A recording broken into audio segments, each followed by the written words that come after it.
I'm Jim Wetherbe with Entrepreneur Innovation and Exchange, or EIX. And we have a wonderful interview to share with you with Dick Schulze, the founder of Best Buy. So Dick, thanks for taking time to be with us today and share some of your wisdom for people interested in succeeding as entrepreneurs. Thanks, Jim, and good morning. It's great to be with you. You know, most entrepreneurs signal some telltale signs early on that kind of gives people a clue. Maybe this might be an entrepreneur. Do you have any experiences in your youth growing up that, as you look back, you can think, well, there was a telltale sign? Thanks. Obviously, for me, I didn't recognize it in that form or fashion at the time, but I had a high level of interest in attempting to earn my own money, control much of what I wanted to do. And so at age 11, I told my parents I wanted a paper route. I would accept the responsibility of morning and evening and Sunday distribution. Here in Minnesota, that was a bit ambitious. At 11, my mother said she wasn't sure that was, the best thing for me to be doing. But I said at 11, I don't know what else I can do to begin that journey. My dad told me that I needed to pay 20% of what I earned into the household. So I knew I was into a revenue sharing plan early in my career. But for literally 4 years, from age 11 until I was, almost 15 years old, I peddled papers, got up in the morning at 5:30, 6 o'clock, developed a strategy, which I learned after the first year, to help enhance my earnings. I knew that Christmas time was a time for generosity, and I made it a conscious effort between Thanksgiving and Christmas to put every newspaper inside the door every day, morning, evening, and Sunday. So when it came time to collect the week before Christmas, the generosity showed itself in a meaningful way, and I was able to triple my income, and at that point in time, actually able to buy a car when I was 15 years old, just based on my ability to go that extra distance at a pretty early age. So it started with a paper route. It started with formulating ways in which I could enhance my service and increase my earnings. Now, when you say pedaling, you actually were pedaling on a bicycle. I was in the summertime, not in the winter, but in the summer I did because I could get there faster. Right.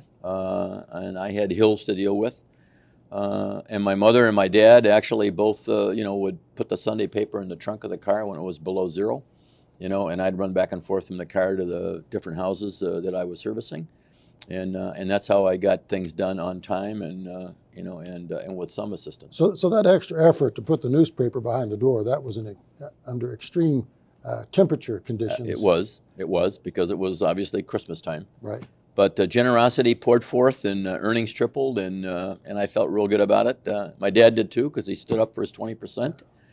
And what could I say? That was the revenue sharing plan, and I paid into the household at an early age. Well, another perspective on that is that you were taking initiative for the customer in the hopes that it would get a return. Amen.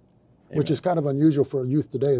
Give me something first, and then I'll think about it. Yeah, well, good point. Yeah. Good point. But it worked out well for me, and it taught me, the customer service was pretty important, and that people would pay a little extra, if they got a little extra service in return. So, that sunk in. And so that was maybe a first step. When I got into high school, I sorted packages after school for one of the large national chains. So I knew that if I was going to essentially support myself, which my dad and mom said by the time I got to high school, I should be in a position to start doing pretty well. I worked hourly, sorting packages at night after school, and then I'd get home and do my homework. And it was usually midnight before I got to bed, and got up in the morning, hitchhiked to school. I lived about 4.5, 5 miles from school. So, it was a case of, get up out early and get your thumb in the air. And I know that doesn't happen anymore today for obvious reasons, security being one of them.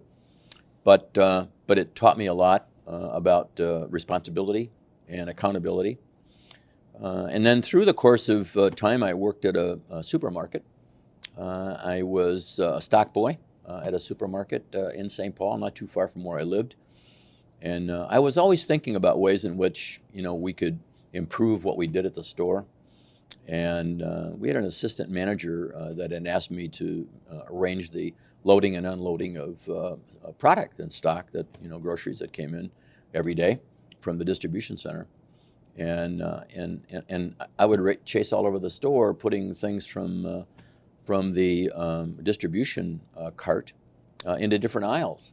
And one day I had a conversation with the assistant manager. I said, burning up an awful lot of time here, carrying an awful lot of cans and an awful lot of packages into different aisles. Don't you think we could organize the incoming products in a fashion that allowed me to stay in the same aisle?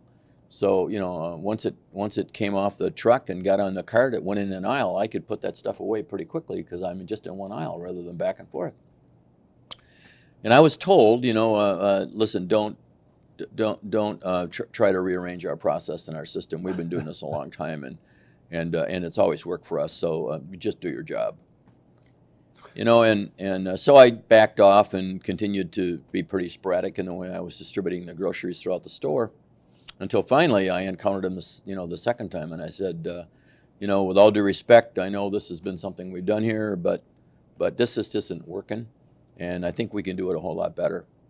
And he said, well, I told you, young man, that we're happy with the way things are, and we don't want to disrupt or change our process.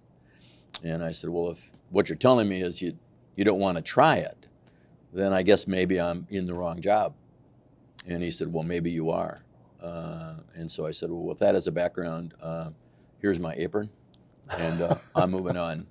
Well, that actually sets up the next question is, at some point, you make a decision that you want to be an entrepreneur. Yeah. And a lot of people actually become entrepreneurs because they want to be their own boss. They realize, I'm working for someone who's not allowing me to improve things and make good decisions. Did that have something, that type of experience have something to do with leading to that? It really did, and it followed me in the way I acted and behaved, going forward, probably with the exception of my military service, where everything was by the numbers, prearranged by the government, and the Air Force did things a certain way, and I needed to conform to that, and I did, and the disciplines were great.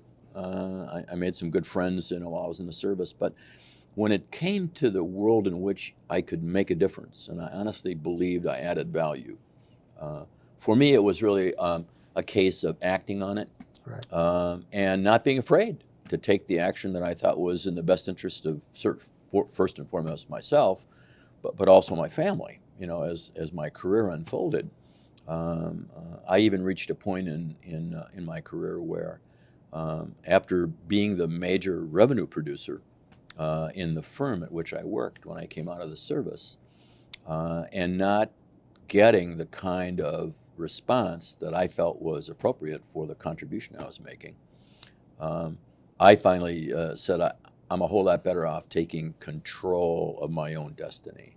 I wanted to be in control of my own destiny, obviously, and I felt I could do that in the framework of a company, who would come to appreciate what value I added and what economic contribution I made. When that didn't happen, that's when I said, well, gee, now I'm married, now I have a family. I need to be a little bit more aggressive in the way in which I pursued those opportunities. So I resigned from the family business, much to the shock of my mother and the disappointment over time of my father. But the net result was I needed to control my destiny. And that's when I broke away and started our first retail initiative, which was at that time Sound of Music, where we focused our energies around selling component audio products to young males, 18 to 25 years old, who loved music, loved it clear, loved it clean, loved it loud.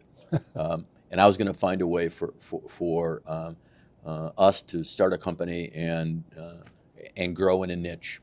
And that niche has obviously blossomed into what is today Best Buy. Yeah. And it's because we listened carefully to customers and weren't afraid to make changes. Well, it sounds like there was some defining moments there. One was you actually had a sense of P&L, profit and loss, from having a paper route. Mm-hmm. Because you bought your papers and you had a margin you had to live with, and you had to give 20% to the family budget. And then you had a boss who wouldn't listen to you, and that would be frustrating to someone who has good ideas and they're not not being received. And in other words, you had that experience of understanding the value that you were adding, but not being really rewarded for it, and realizing, as a lot of people say, if you want to really be financially rewarded, you will have to go into business for yourself or somehow be sharing in the profits, as opposed to just being a paid employee. Those seem to be defining moments. Can you give us a little time history then of your own businesses as you started then with the Sound of Music? Well, you mean the evolution of change? Started with one store and I started with one store in St. Paul, and because I had been a manufacturer's representative, I was pretty thoroughly versed and connected to many of the competitors in the marketplace at that time. And I understood and knew that at least two of them were struggling, one financially and one physically. And because I had long-standing relationships with manufacturers, I was able to approach these two retailers and talk to them about the possibility of acquiring them. And because I didn't have any money, literally had to leverage relationships to try to make that happen. And because I was trusted by the suppliers whose products I represented, I worked out arrangements with the two retailers in question to acquire their companies within the first 90 days we were in business. And only on the premise that the manufacturers would give me extended credit arrangements. Right. And the promise from me that I would work on paying off what was due and owed by those two competitors over time. How old were you at that time? 26. Okay. 26. So you did a pretty good job building some credibility, but you had some relationships. Absolutely. You know, they say it's not what you know, it's who you know, and you did have your network at that point at a very young age. I did, and I was grateful for their confidence and trust. So within the first 90 days, we opened in August. By Christmas, we had 3 stores, our own that we began in St. Paul in a unique little corner that was surrounded by 4 private colleges. And so we had that young male audience, that we were focusing on in the framework of these 4 colleges that were within a couple miles of our store. And then we acquired the campus store at the University of Minnesota, and we acquired the downtown Minneapolis store. I know how you got the credit for inventory. How are you getting credit for all these buildings to set up stores? Well, the stores came with the company. So in the form of the campus, very hard to find little niche right in Dinkytown by the University of Minnesota campus. And then downtown Minneapolis, these 2 competitors already had leases, already had locations. I met with the landlords and kind of worked out the framework of how I was going to pay the rent, which obviously hadn't been paid. Right. So these 2 companies were struggling, and so essentially was able to leverage cash flow and openly made people aware of the fact that I was probably going to take some money from Peter and give it to Paul. But rest assured, Paul would step up and then I'd pay Peter. Right. So it was basically an ability to balance the cash flow that was coming off these 3 different business locations. And then, we worked closely with the team in the field about how important it was to generate revenue, service customers, and create the kind of cash flow to meet our obligations. And for me, it was always important, if I was going to maintain credibility over time, I needed to walk the talk. So if I made a commitment, I needed to act on that commitment. Sure. And I needed to do whatever it was that was in front of us at the time to make that happen. And so Sound of Music grew, over 12 to 15 years, focusing on selling audio component products to young customers, both male and female, but candidly mostly male. And then the light went on, that basically said, wow, we've been kind of doing this for a long time, making a little bit of money, treating our people well, servicing our customers. But we weren't growing top line like we needed to grow. We weren't expanding, where it was an opportunity. And that's when I bumped heads with Mr. Landris, Zeke Landris, who was over time a longstanding regional retailer in Virginia.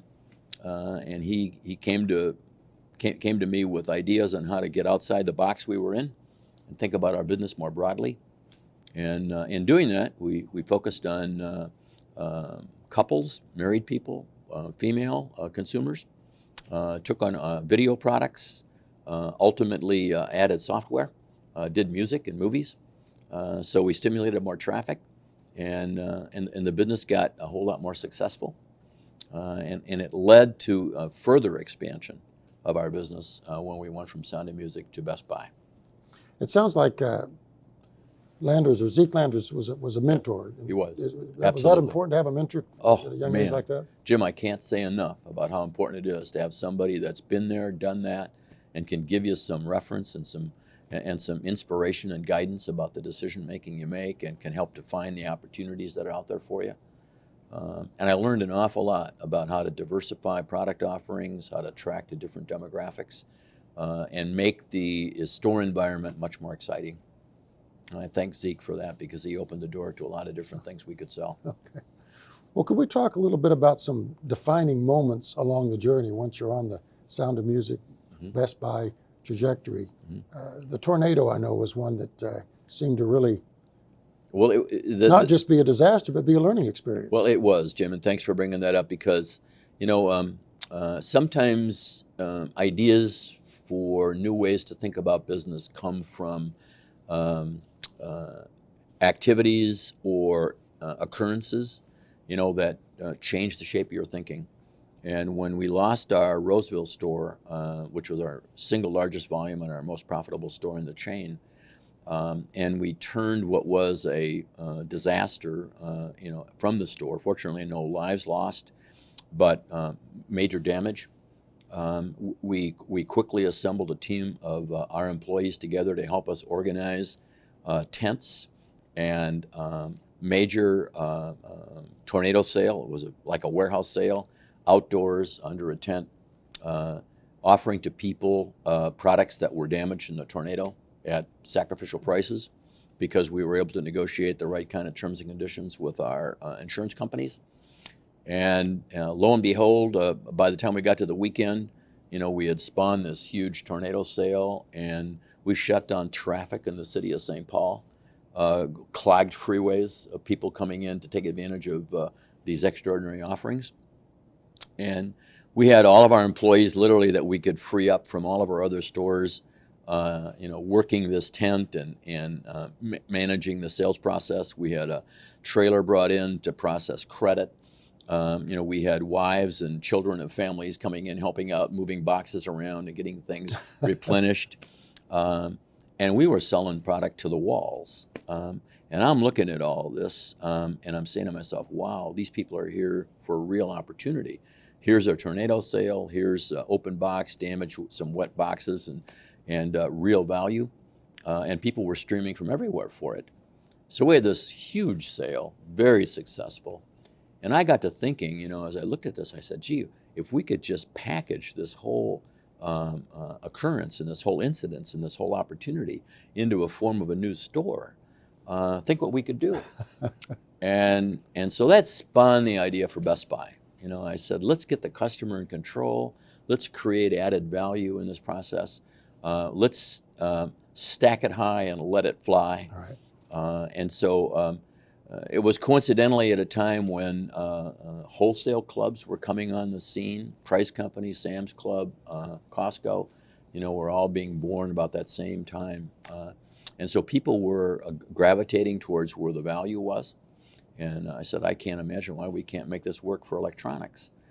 So Best Buy came on the scene, and we began offering wonderful products at great prices with a lot of added value and sales support. And the economic difference between what we generated at Sound of Music and what we were able to generate at Best Buy was a factor of 10. So you don't miss that. And that spawned our distribution first regionally and then, of course, ultimately nationally. Well, there's a couple of aspects of that story that are so significant. One is tornadoes aren't that common in Minnesota. Yeah. So there was a lot of curiosity about looking at the damage of the tornado. So you actually held the sale at the site of the damage in hopes that, I guess, the morbid curiosity would bring people out to check that out. Yeah, and they did, of course. And the other was that, of course, right after the tornado, you've got rain coming down, no roof on the store, inventory being damaged, and you're able to get, within 2 hours, every single employee from all the other stores there to help save inventory and get it to the Bloomington warehouse. Mm-hmm. What was it about the leadership? Not everybody would do that. Not everyone would show up in that circumstance? You know, I think, Jim, thanks for the question. I think it's really a lot to do about our culture. We had a culture of inclusion, and we had a culture of empowerment, and people knew that their input was respected and listened to. Maybe not always acted on, but for all intents and purposes, they had a voice. Better than yours was at Red Owl. Yeah. Amen. Amen. And that's probably where I learned, that listening to new ideas was a great way to make your company stronger. So employees knew that the company was just dealt a setback, and that we had an unfortunate catastrophe that hit one of our stores. And when the cry went out, we need help. We need to get this organized. We need to get it under cover. We need to get it protected. We need to figure out how best to take advantage of the opportunity if we could. And we had our employees out in force. I can remember the police department, who was cordoning off the tornado-affected area, were checking IDs to see if the people that wanted in to help were actually Best Buy employees. So even I had to show my ID, as to who I was when I got there.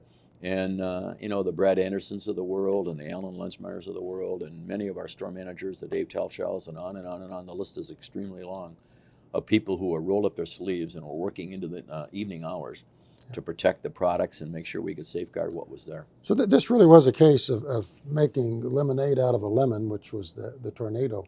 But to go from an 8,000 square foot store, Sound of Music, to this big box store that you had in mind, that requires a whole other type of capitalization that you didn't really have. So that would be another challenge then? Well, it was, and I didn't even think about it. To be really honest with you, I was more about leveraging what I believed were solid relationships with suppliers. And when I showed them the financial returns that could be made, on a much stronger, higher profile selling strategy. And so I said, we're going to create a new business model. And we're convinced, based on what we saw here, that we can make this work. So what we asked for was a little more dating, bigger orders, a little more time to pay for it. And we didn't get a no. People said, let's try it. Let's just see if you can make it work in an enclosed day in, day out environment. So, they offered the support. They offered the financial assistance in the form of expanded credit. We bought the goods and determined, that this could actually be the wellspring to a strategy that could take us beyond where we've ever been. And in the very first year, Best Buy generated more revenue than the entire Sound of Music chain combined. So top line revenue from one store was way over the top. When we grand opened that store, we had people parking on streets where nobody had belonged. We had people parking on frontage roads and on side streets from freeways. And regrettably, even then, police were ticketing our customers' cars. And we were pleading with the police, give us, an opportunity at least to let these people buy what they came for. And of course, they were writing tickets. And so we were issuing credits, for the amount of the tickets, the parking tickets that they were getting. It was all kinds of things that, went on in that dynamic. But it was over the top received by consumers. And so it was a hallmark of where we could go. And it was the name Best Buy combined with a rich assortment of differentiated products at extremely attractive prices, and the company was born. Well, in terms of getting the suppliers lined up, there was kind of some defining moments at the Las Vegas Consumer Electronics Conference. There's the famous story of Plan A and Plan B just to make sure everyone got on board, because, you had the reputation of always paying your bills, but you were asking people to make a much larger commitment to you. Yeah, we were, and obviously as we were moving from Sound of Music to Best Buy, we were adding an awful lot of new products. We were getting into photography, a notoriously low margin business. We were getting into appliances. Our mentor said, hey, there's a business here. You can create a niche, and we think you should be there. There was home office. There was personal computers, all of which carried low margins. Right. But for all intents and purposes were the call-out products that the next generation of customers were interested in buying.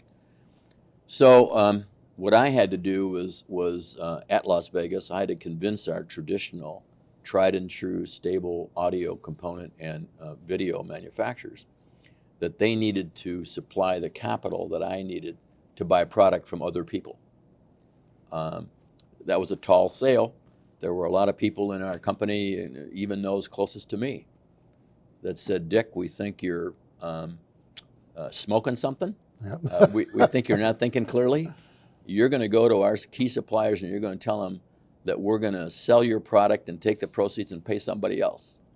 I said, yeah, that's what I'm going to do, because we need to have access to these kinds of products. And we were able to get a small credit line from a floor plan company to help us buy some of that product, but not as much as we needed. But you had to put your house up to mortgage that. Well, absolutely. I mean, it was all in. Skin was in the game. I was betting the ranch. But that's significant because you're 17 years in at this point from the date you started Sound of Music. Yeah. And 17 years in, you're having to literally bet the farm or bet the house again. Yeah. Of course, that convinces suppliers you're serious, but Yeah. that's a personal challenge. You have to really believe in what you're doing. Yeah. And fortunately for me, I had a wife, who believed in me, who knew I worked hard, for where we needed to go, knew this was all about what was best for customers. And if we didn't go there, the handwriting was on the wall in terms of how we could build this business just with two segments of product. Yeah. And ultimately, there was national chains were starting, and they were buying up the moms and pops. So it really was a case of go big or go home. Exactly. Yeah. That's what it was. So the manufacturer said, well, this is an extraordinarily unusual request. We appreciate your honesty. Not sure we can sell it to our credit people.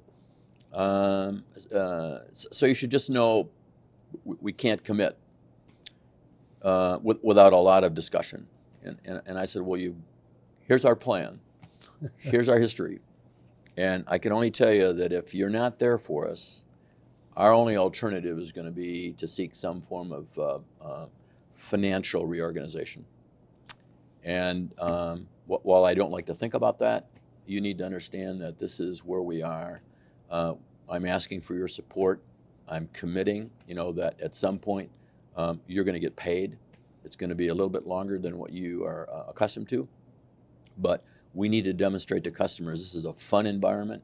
This is a store that is highly energized. It's filled with product from diverse manufacturers, keyed to a wide variety of new demographics.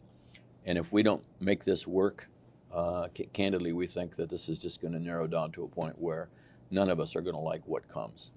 So you're really offering it's going to be a win-win or it's going to be a lose-lose. And which do you want? That's what it was. Yeah. So it was bet the ranch, Yeah. put it all in. Everything was on the table. And they bought it. Even Brad and Alan and many of the others who were very close to me scratched their head and said, I can't believe this, but here's a new lease on life.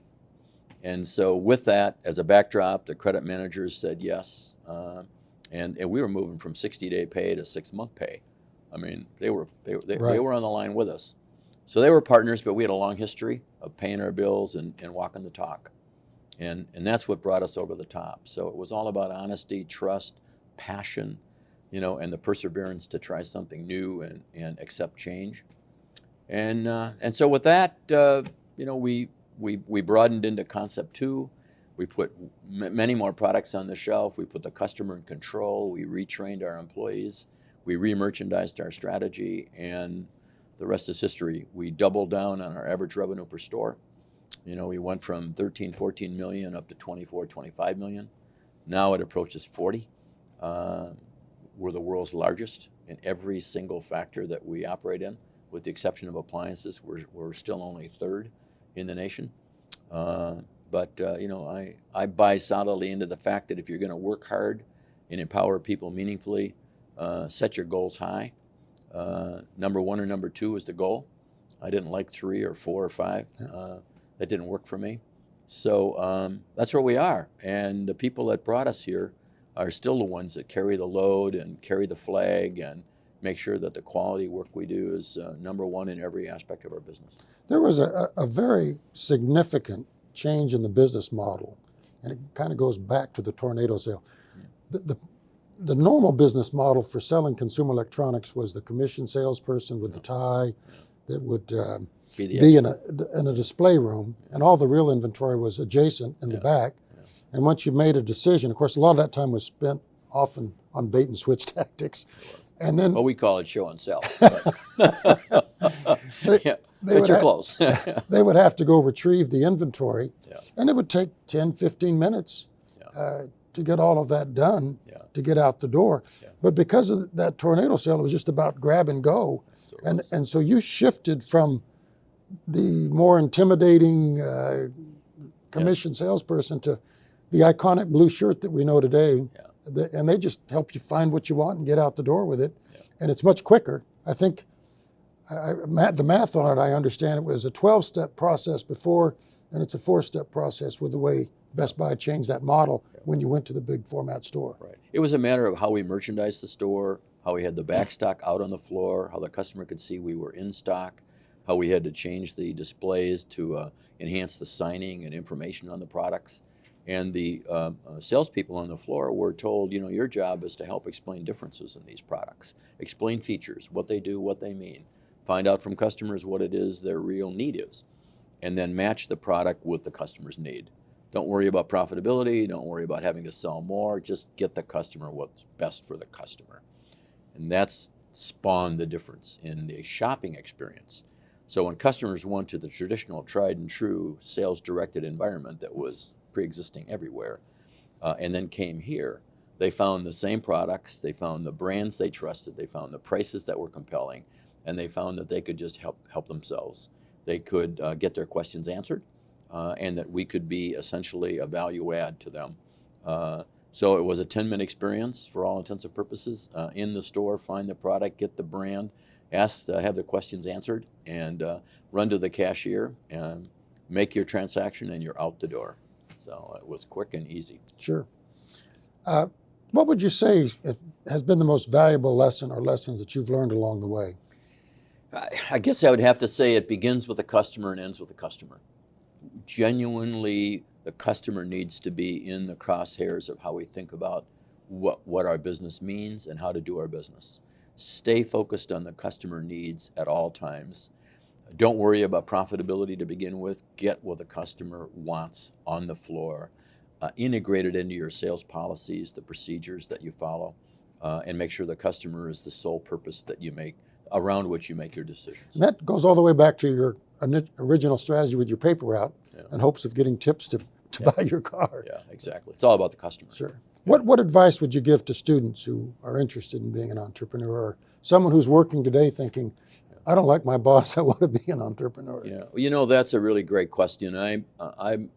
So while I've been fortunate to have been born with a DNA that essentially said I can make a difference myself, I can have the kind of confidence to move in a direction that would be beneficial for myself and for my family, and then ultimately for multiple numbers of employees that essentially look to learn and grow. I would have to say that really not only is the entrepreneurial spirit and the empowerment of what that means a catalyst for great opportunity and success, but people who work in well-meaning and strong companies throughout this country have the opportunity to develop an entrepreneurial capability with an entrepreneurial spirit. You can make a difference wherever you are. Whether you're working in the food industry, whether you're working in the technology industry, whether you're working in the construction industry, wherever it is you happen to be working with whatever that company is, the name of the game, I believe, is that you can approach your job with a mindset that says, I can make a difference here. I see what we're doing today. I'm thinking about how we can do it better tomorrow. And instead of that assistant manager back at the grocery store when I was 15 years old saying, don't trouble me with new ways to think about how to do this. This has been, in place for a long time. The company has to respond to that kind of offering or recommendation by the employees. Employees have to be an integral part of how we make the company better. And so I would say to anybody, if you don't have the ability to start your business, a business on your own, if you don't have the kind of financing, if you don't have the kind of background, but you're working for a wonderful company, doing a job that you like to do, approach it with the mindset that you can make it better, and that you can think clearly and carefully about how better to do this. Don't just come in and say, I don't like the way I'm doing something right now, but offer up, how it is you do think you can make it better. And so if you develop this entrepreneurial capability and mindset on your job, wherever that happens to be, you can, in fact, make it better. The manager, obviously, and the company from the top on down needs to be receptive to that kind of bubbling up ways in which I can make my company stronger. If you find that it falls on deaf ears, that's the trigger. Yeah. That's the point in time and say, I'm so confident that I can do this in a better way. Maybe it's time for me to think about, moving in a new direction and starting my own company. And to that end, I think really is where the strength of the United States economy can really benefit, because the more new companies that get started, the more success that gets created, the more new employees that get hired, the more empowerment that takes place, the greater the culture is that gets built. The warm and fuzzy way in which rewards are cultivated at that point in time work for everybody. Sure. Well, all jobs are created by entrepreneurs. And if you want a job and you can't find one, you can always become an entrepreneur. Yeah. Well, exactly. That's how I think people should be thinking about it. And you have a reputation for being very receptive, for bubbling up ideas. There's an old saying that if you don't like what you find at the bottom, don't be surprised by what you find at the top. And Best Buy is clearly, after Concept 2, there's been up and downs, and there's been requirements for reinventing and rethinking. And there's a lot of companies that are footnotes along the way in consumer electronics, Circuit City and Highlands, just to name a couple of them. And so that need to recognize it's going to go up and it's going to go down, but listening to those people to change the company becomes really critical. And you're resonating with what I think is one of the most important considerations to a successful business. You need to stay, as I suggested, so close to the customer that you're in sync with the customer's needs. The best way to identify that is to go right to the contact points in your company where the customers actually are engaging your employees. And those are the employees you need to be speaking to. When I get into the field, love to have breakfast meetings with cashiers. My whole sense is the cashier is the last contact person that a customer engages when they leave the store. And if they didn't find what they were looking for, if they didn't get the service they needed, if they felt the price wasn't right, if they felt the store wasn't clean, if they felt any part of the experience was not what they expected, they're going to let that cashier know when they leave the store what their experience was like. So why wouldn't I talk to the group of people that engage the customer at the final point at which they are leaving the store and they're explaining what it is they liked or didn't like or commenting about it? And that's where I get my income. I'm not as interested in how well things are moving. I'm a whole lot more interested in what are we not doing well and what can we do better. And at that point in time, I can sit down with management and say, well, here's what's going on in your store. Whether you realize it or not, this is what we're facing. Not all problems happen at the store. Many of the problems happen in the supply chain. Many of the problems happen in the advertising strategy. Many of the problems, come up in our technical service group. And so let's address these problems and let's work together to fix them. So stay close to the people that are connected to the customer, and you'll never go wrong. You'll make the changes necessary to do the right thing. Well, there's a couple of observations watching your leadership style. I've seen you come into stores, and everyone seems to find you very accessible. There's none of this, oh my gosh, there's the founder of Best Buy. It's all they run towards you like a rock star or something, and they feel comfortable conversing. And I've also observed in your board meetings, quite frankly, if I didn't know who the founder was, I wouldn't know it by the behavior in the room, because everyone feels free to share their ideas. There's no sense of hierarchy in the room. And so that being willing to listen, I guess that lesson back in stocking the shelves at Red Owl never went away, and that lesson about learning about customers. Well, Jim, I can honestly say I attribute that to the culture and the value of empowerment. If you genuinely are interested in what people are doing and what they have to say about what's going on, and you listen carefully to what that means, people have an affinity towards gravitating towards this kind of capability, culture, and value that they bring to the company. Sure. And so I always remind people, and I think they know from the videos we produce and and the information that we share, I started where they are.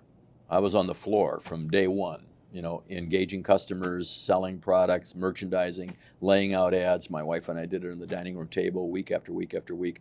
I was on the floor doing the same kind of work day in, day out. And that was back when it wasn't stereo, it was monaural. Right. It wasn't transistors, it was vacuum tubes. The technology has continued to evolve and engage, and it's an exciting place to be as long as you're willing to accept change and adapt to what's best for the customer. Sure. In closing, do you have a favorite motto or quote or slogan that you carry with you at all the times? Well, I guess I have to say I'm probably somewhat more of a type A personality. I enjoy the opportunity to make things happen and understand the importance of flexibility, empowerment, and change. And I'm pretty quick to say to people, I've learned over time, if you're not the lead dog, the view never changes. and so I like fresh air, bright sky, straight ahead ways in which to re-engineer the business. And so leadership to me is extremely important. And hard work is something nobody should ever be afraid of, but working smart helps make it more effective. And that's why I think people clearly need to get as much education as they can, and they need to open themselves up to what new, different, and meaningful ways to do things, come to them.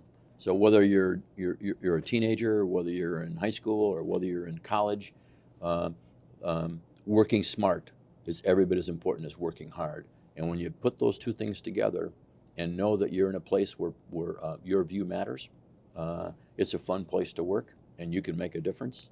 And you want to come to work in the morning, and you can hardly wait to get there the next morning. So that's kind of how I think about it. Just to kind of close the loop, let's go back to the paper route. You had a young man come to your door on his paper route. Yeah. And speaking of the value of an education, could you just share quickly how that gentleman got a free education by taking a little advice? That was a great moment. Obviously, we talked about the paper route and my little foray into my Thanksgiving to Christmas added service. I'm home on a Saturday. My wife is out shopping with our kids. It's getting close to Christmas, and so I'm doing some work at home. The doorbell rings, and so I go to the door, and it's winter, so it's like below zero, really cold.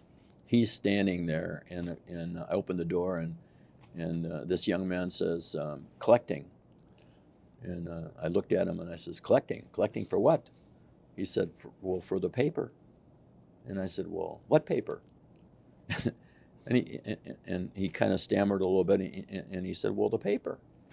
And I said, well, young man, we take two papers. Which paper are you collecting for? and he said, well, the St. Paul paper. And I said, okay. I said, well, how much do I owe you? And so he starts thumbing through his little book of coupons, and he doesn't know how much I owe. And I said, well, what's your name? And he says, well, Chris. I said, well, Chris, come on in a minute. It's kind of cold outside. Let's figure out how much I really owe you. Open the door. Chris comes in, and so I said, I was a paper boy once, and I had some experiences as a paper boy that were really pretty helpful for me. One of which is that you really need to know your customers, who you're delivering the papers to, which papers are you delivering, and how much they owe. And I said, let me just share with you what I did when I was your age delivering papers and what it meant to me. So I took Chris through a little chart of accounts where we had the names of every customer that I was peddling papers to at the time. And morning or evening or Sunday, I knew it. I knew who the customers were. And I took them through my story about Thanksgiving to Christmas and my $300 and how I bought my car. So it turned out to be about a 30 to 40 minute stop for Chris. But I then paid him what I owed him. I gave him a little extra tip, for what I knew was a cold day to be collecting. And so the story moved on I bet it was at least 8 to 10 years later, and my wife and I were at a fundraiser for a local community agency that we were supporting philanthropically. And a gentleman came to me, close to my age, a little bit older, and he said, "Mr. Schulze, you don't know me, but I'm a big fan of yours." And I said, "Oh, well, why is that?" And he said, "Well, you may not remember this, but my son was a paper boy back in the days when you lived in West St. Paul. And he collected for the paper one day, knocked on the door, and you took him in and helped him think about how he needs to organize his route. And I want you to know that meant so much to my wife and I that we went out and bought stock in your company for our son. Our feeling was anybody that took the time to help our son understand how better to do his job was the kind of leader that we felt would be really successful in business. And so we bought stock in your company. And I'm proud to say that we made $34,000 on that investment and sent Chris to college. And he got his college education paid for because of that one move. So I just want to thank you for the time you took and the motivation that we had. And that was real gratifying for me. But I think that's a little form of giving back that Sure probably matters wherever it happens. And so it was fun for me. Well, and you have given back so much and to support education. And certainly you gave a lot to that young man. And you've given a lot to EIX today because lots of students will get to view this video and learn the lessons that Dick has provided. So a special thanks to you for your time today. Thank you, Jim. Thank you. Best regards. It's a pleasure to be here with you. This is what the EIX library is all about, just so you can learn from other people's experiences. A good thing in life is to try to learn from other people's success as well as their mistakes. That way you don't have to make them all for yourself. Signing off from EIX, Jim Wetherbe.